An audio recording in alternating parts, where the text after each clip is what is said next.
Hello there.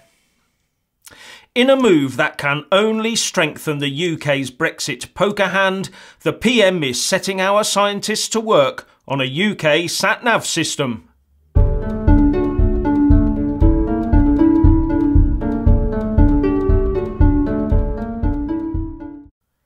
When the EU first hinted that they wanted the UK out of the secure side of their Galileo satellite system, despite us having paid a substantial amount towards it, I said that the UK should just get on and commence its own programme. And now the Sun is reporting that Theresa May is doing just that, having become frustrated with the EU negotiators who do not want our ongoing participation in Galileo post-Brexit. And according to Number 10, our own system would cost little more than our current contributions to the Galileo system. According to The Sun, a Downing Street source said, "The PM is clear. Our collective security is too important to haggle over. We want full access to Galileo, including the crucial secure elements that will help guide British missiles should they be needed to keep us all safe. But if we don't get access, we will find an alternative." And the FT reports that the Chancellor, Philip Hammond, annoyed at the intransigence of the EU over access to Galileo, wants to sabotage the EU system by disrupting the transfer of specialist encryption technology out of the UK. The EU says it wants to ban UK companies from continuing to work on the programme for security reasons. That is, the EU says it can't trust us. But the largest supplier of security systems to the Galileo project is CGI UK. And the EU has offered CGI a contract to sell the expertise to Thales of France.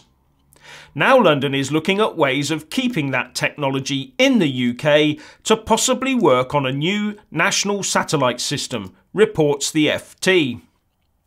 But Downing Street will try to persuade UK companies to dedicate their technology to developing a British global navigation satellite system, which it claimed on Tuesday could be launched by the mid-2020s, says the paper. And I gather that Philip Hammond said that the Eurocrats get all huffed and puffed when the US says it is putting tariffs on steel and aluminium for national security reasons. Then the Eurocrats go and do the same sort of thing themselves. Now we keep on telling the EU that the UK is unreservedly committed to their defence, and we have paid huge sums for them to get that system operational. But they want our support for free and give nothing in return. How can the UK operate its weapons systems in defence of the EU without that access? Stupid reasoning by the EU, really. I also have my suspicions that, if the UK was forced to do another Falklands, for example, we'd suddenly find the system unavailable anyway, even if we'd voted to stay in the EU. Use the American GPS, you might say. But if we are still going to be a part of the EU's PESCO, as our Remainers and civil servants want us to be, and are tied into the EU defence procurement rules, will we be allowed to fit GPS? For me, full independence is the only way, and that includes our own satellite system. After all, the UK government spends 6 or 7 times what the EU Commission does, and the Galileo system came out of that EU budget, so we can definitely afford it. In fact, it would be great for our UK domestic tech industry. But according to Ian Kearns writing in CapX, we might be able to forget Brexit because the EU might be on the brink of collapse anyway. He bases his piece on the problems in the Eurozone which, if not dealt with, would bring the whole house of cards down.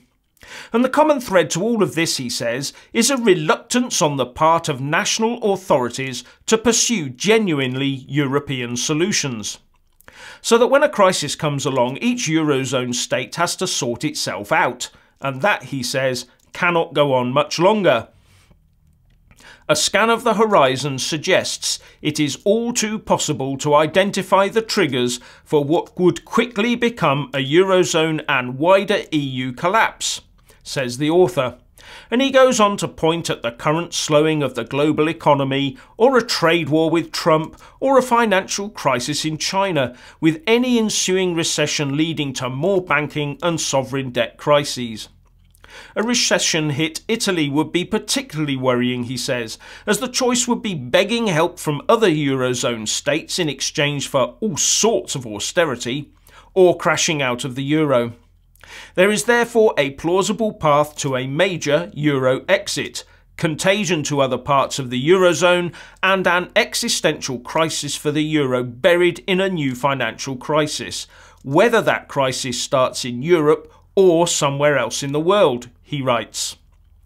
Then he goes on to point out the extra risks to the EU of the emerging anti-EU parties across the bloc and the rising number of people voting for them.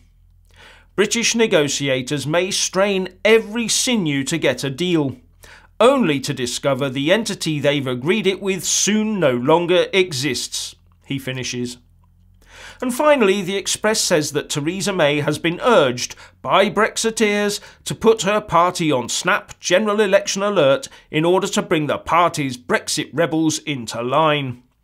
And with an Express Comres poll indicating that the PM has a strong lead of 46% to 30% over Corbyn, where the economy is concerned, you can see why some hawks may be tempted. But I would ask, what did the poll say just before the general election last year? The Express quotes one Brexit backing minister as saying, "There could be a general election this summer, with the Remainers becoming so intransigent the Prime Minister may need to call their bluff by going to the country." Can you honestly see Theresa May treading that path again so soon? Well, please let us all know what you think by leaving a comment below, but also please don't forget to grab the video link and share it across Facebook, Twitter and by email. Thank you for watching. Please do like and share this video, and also subscribe to my channel. And when subscribing, please do remember to press on the little bell next to the subscribe button. That way you'll get an alert every single time I put up a new video. Thank you very much for watching.